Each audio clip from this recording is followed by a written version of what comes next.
Her name was Sana, and she was the best thing that happened to me in my 4th year of marriage, and by the following spring she was gone, and it was not an accident, and it took me years to understand that I had watched a demolition and mistaken it for weather. Let me tell you about Sana first, because you have to love her a little the way I did, or the rest of this video won't land.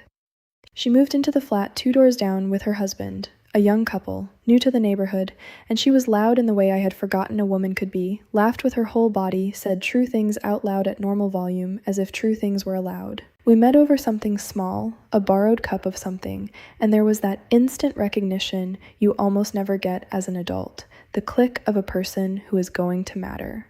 Within weeks, we were in and out of each other's kitchens, and I want you to understand what Sana became for me, because it was not what the word friend usually means. She became the one room in my life with a window that opened. With Sana, for the first time in 4 years of marriage, I said things I did not rehearse. I complained, small complaints, nothing disloyal, but complaints out loud, and she did not flinch or correct me or tell me to be grateful. She just laughed and said me too, and mine does that as well, and in those 2 words, me too, she gave me the thing my entire world was built to keep from me, the knowledge that I was not the only one, that my experience was comparable, that other women in other houses felt the weather I felt. Do you understand what a friend like that is, inside a controlled life? She is not company. She is an instrument. She is calibration. She is the woman who tells you the water is cold when you have been told for years that you are simply weak for shivering. She is the one data point that lets a woman locate her own marriage on a map, and exactly that, is why she could not be allowed to stay. My name is Amina. I grew up in a strict conservative Muslim household, and I was married at 19 to a man I had met 4 times. This channel is where I say what I was raised to swallow, and I'll say what I always say, because I mean it. This is not a video against Islam. My faith is still mine. I pray 5 times a day on a rug I chose myself. And my religion, for the record, treasures friendship between believers. The Prophet spoke of righteous companions as one of the great blessings of a life, and the sisterhood of women is honored throughout my faith's history. Nothing in the religion says a wife must be kept friendless. What I am about to describe, the slow, deliberate, deniable severing of a woman from the one friend who was making her too aware, is not religion. It is control, and control fears nothing on earth more than a woman with an honest friend, because everything else it does depends on her believing she is alone. The house is not the faith. Tonight the house came for my friend. Now here is the thing I need you to understand about how it happened. No one ever forbade me from seeing Sana. I want to say that as clearly as I can, because if you are waiting for the scene where my husband bans my friendship, there is no such scene. There is never such a scene. Forbidding leaves fingerprints. What happened instead was a demolition so slow and so gentle that I participated in it and thanked people for their concern throughout and did not understand what I had helped destroy until it was years destroyed.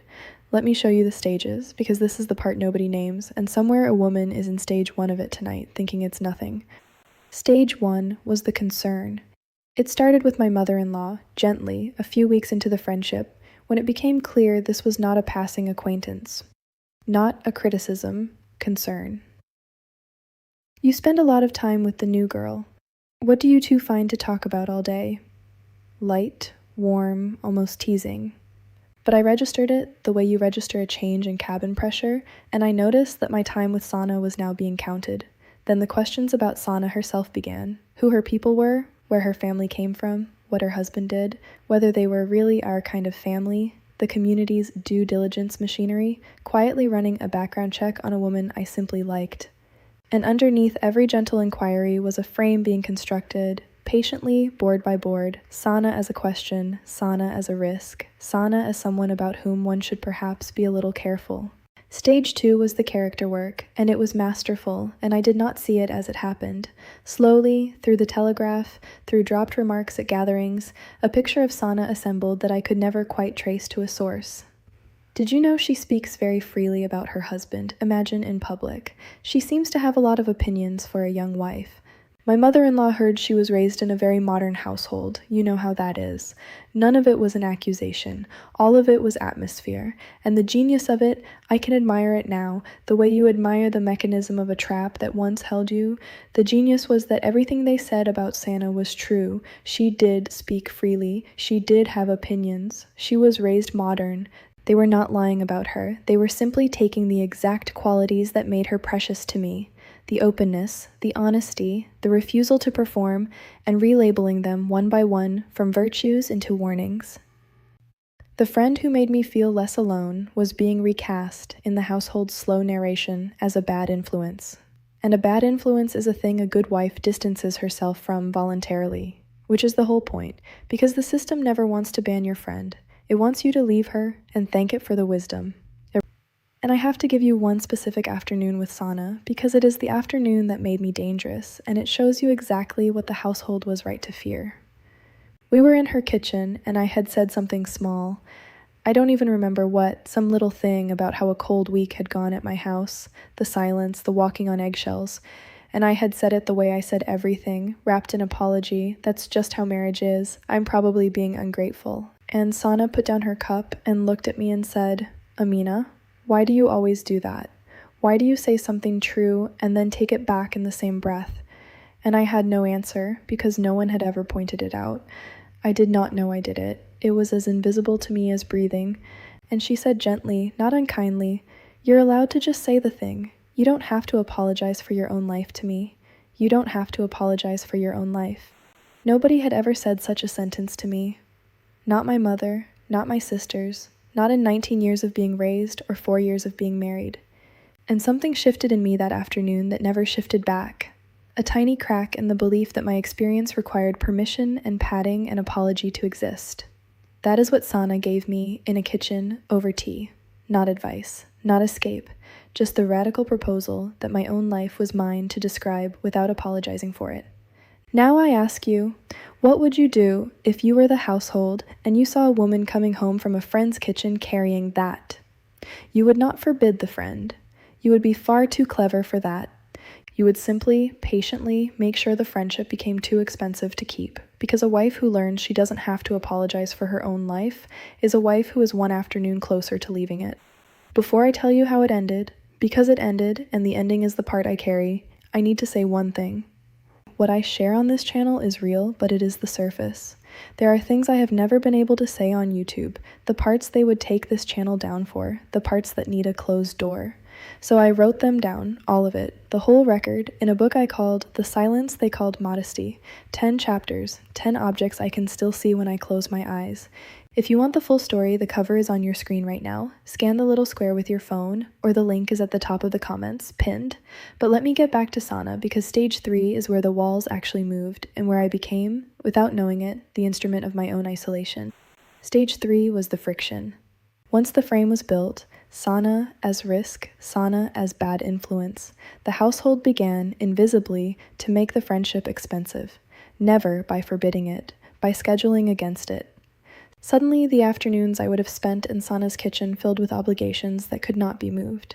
Bushra needed me. A family visit materialized. A task appeared with a deadline that happened to fall exactly when Sana was free. My husband began, warmly, to express a mild preference that I be home more. Nothing heavy, just a man who liked his wife present. How could I argue with that? And when I did see Sana, I noticed something had changed in me. I now carried home from her kitchen a faint residue of guilt, a sense that the visit would need to be accounted for, that someone would ask, lightly, where I'd been. The friendship, once a room with an open window, now cost something every time I entered it, and the system was patient, and costs add up, and slowly, without one decision I could point to, I saw Sana less.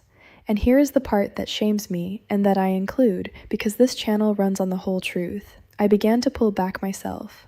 The character work had done its job.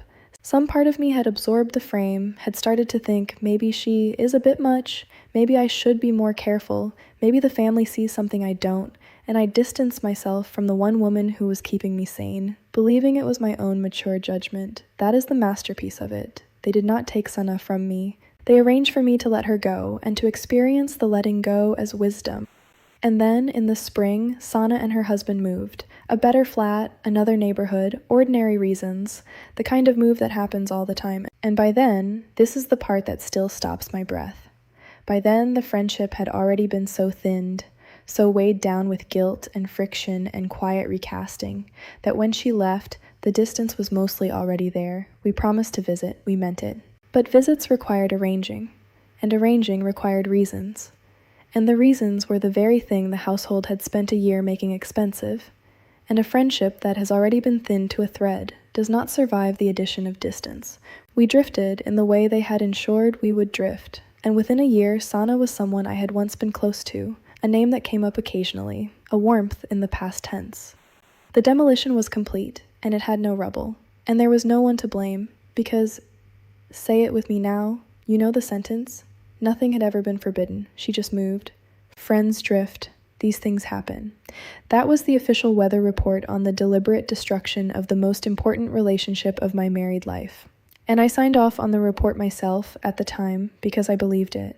That is the last cruelty of the method. The victim files the closing paperwork in her own hand and calls it life just happening. If you have lost a Sana, if there was a friend who made you feel less alone and who somehow, gradually, for reasons that seemed almost reasonable at the time, is no longer in your life, subscribe to this channel and press the bell. And I want you to do something. Think about whether she really drifted or whether she was drifted slowly by a hand you couldn't see. Send this video to her if you can still find her. Sometimes the thread is not as broken as they made it look. Sometimes she has been wondering the same thing about you. Now I have to tell you what I understood years later, because it reframes not just Sana, but the entire shape of my married life. When I finally sat down in a room full of plants and looked at my 8 years, I noticed something I had never let myself notice. I had no close friends. None. Not one sustained, honest, calibrating friendship across 8 years of marriage. And I had always explained this to myself as circumstance. I was busy, I was private, I was just not someone who made friends easily. But sitting in that room, I finally saw the pattern, and Sana was the key that unlocked it. It had happened again and again. Every time I got genuinely close to a woman, every time a friendship began to become the kind that opens windows, some version of the Sana process would begin. The concern, the character work, the friction. There was Reem in my second year, faded out by 100 small frictions. There was the woman at the Quran class I clicked with, whom I was subtly steered away from as too familiar. There was my own cousin even, kept at telephone distance. Not always as complete as Sana, not always as final, but always the same mechanism, until I had, without ever deciding to, learned the lesson underneath all the individual lessons. Don't get too close. Keep it light. Deep friendship is more trouble than it's worth. I had been trained, friendship by thinned friendship, into a solitude I experienced as my own personality. I thought I was private. I had been isolated, so gradually and so gently that the isolation had disguised itself as my own character. That is the deepest harm, the one under the loss of any single friend. They don't just take your friends, they take your belief that you're the kind of person who has them. Years later, the plants, the office, I told Dr. N about Sana and about the pattern, and I asked her the question that had been aching in me. Why friends? Of everything they controlled, why work so hard, so patiently, to keep a wife from a simple friendship? And she said, Amina, think about what a friend actually is to a person in your situation. A friend is a mirror the household doesn't own. Every other mirror in your life reflected back the household's version of reality, your worth, your normalcy, your happiness, all defined by them. A close, honest friend is an independent mirror. When you told Sana something and she said, me too, mine does that as well, she was doing the single most dangerous thing possible inside a controlling system. She was giving you an external reference point. She was letting you calibrate. A woman with one honest friend can no longer be told that her situation is uniquely her fault, or uniquely normal, or uniquely anything, because she has comparison, and comparison is the beginning of the end of control. That is why the friendship had to go, Amina, not because Sana was a threat to your marriage, because Sana was a threat to your isolation, and your isolation was load-bearing. They could not keep you believing you were alone while you had a friend who kept saying me too. And then she said the sentence I have never forgotten. The most controlled women are not the ones with the strictest husbands. They are the ones with no one to compare notes with. They took your friends because friendship is a form of freedom, and they could not afford for you to have even that much. And she added one more thing, quietly, that I want every isolated woman to hear. The loneliness you felt in that marriage, the specific loneliness of being surrounded by people and known by none of them, that was not a mood, Amina, and it was not your nature. It was an injury. It was inflicted, and injuries, unlike character, can heal. Friendship is a form of freedom, and so, my ending. Because this video needs to arrive on the far side, and this one arrives somewhere I did not expect when I started. When I left, when I finally built my new life above the bakery, the very first thing I did, before the furniture was even sorted, was a thing I did not plan and did not understand until later. I looked for a friend. And I found one. Sarah, whose card in a cookbook you have heard about, was the beginning, but there were others. There are others now, a whole small circle of women in my new life, with whom I say unrehearsed things at full volume, and hear me too, and mine does that as well, and every one of those friendships is an act of defiance against 8 years of engineered solitude. I make friends deliberately now, the way someone who nearly starved keeps food in every room, and Sana, I found her. 2 years ago, with the tools of my new life, I found her, and I wrote to her, terrified, expecting nothing, and she wrote back within a day, and the first line of her letter, I will keep it forever. The first line was, I always wondered what happened to us. I never believed we just drifted. She knew. Some part of her had always known, the way some part of me had always known, that what happened to us was done to us. We talk now, most weeks. 2 women who were separated by a machine, finding each other on the far side of it, comparing the maps we were never supposed to compare. She has left her marriage too, as it turns out, a few years after I left mine, and we have often wondered, in the way you wonder about things you can never prove, whether the 2 of us, left alone together in those kitchens a little longer, uninterrupted, might have gotten each other out years sooner. That is what they were really preventing, not a friendship, an escape committee of 2. And every time she says me too across all these years, I hear it as the sound of a demolition being reversed, one honest sentence at a time. My daughter is 9 and she has a best friend, a loud, honest, delightful girl who is in and out of our kitchen constantly, saying true things at full volume. And some afternoons I stand in the doorway and watch the 2 of them with their heads together, whispering and shrieking and being 9, and I feel something I can only call fierce. Because no one will ever run a background check on my daughter's friends. No one will ever recast the girl who makes her feel less alone as a bad influence. No one will ever make her friendships expensive, or teach her that closeness is more trouble than it's worth, or isolate her so gently that she grows up believing solitude is her personality. She will have friends her whole life, loud ones, honest ones, mirrors the household doesn't own, and she will keep every single one she wants to keep, because I know now what a friend costs and what one is worth, and I paid full price for that knowledge, and it bought her a life full of open windows. Sana would be proud. I'll tell her when we talk next, probably Thursday. We have a standing call now, a thing no one schedules against, a thing no one has to account for. 2 grown women talking as long as they like. I'll tell her a channel full of strangers heard her story this week. She'll laugh her whole body laugh and say she always knew that mouth of mine would be good for something eventually. And she'll say me too, because she always does, because that is the sound a demolition makes when you play it backwards. And if today's story reached you, the whole record is in my book, The Silence They Called Modesty. The parts I cannot say here, the parts that needed a closed door. The link is pinned at the top of the comments, and the code is on your screen. It found me when I needed it. Maybe it finds you the same way. If you've stayed with me to the end, thank you. Subscribe if you haven't, tap the bell. There is so much more to say, and I'm not stopping. My name is Amina. They taught me that my silence was my worship. Nobody told me what it was costing. Now I know. And now, so do you.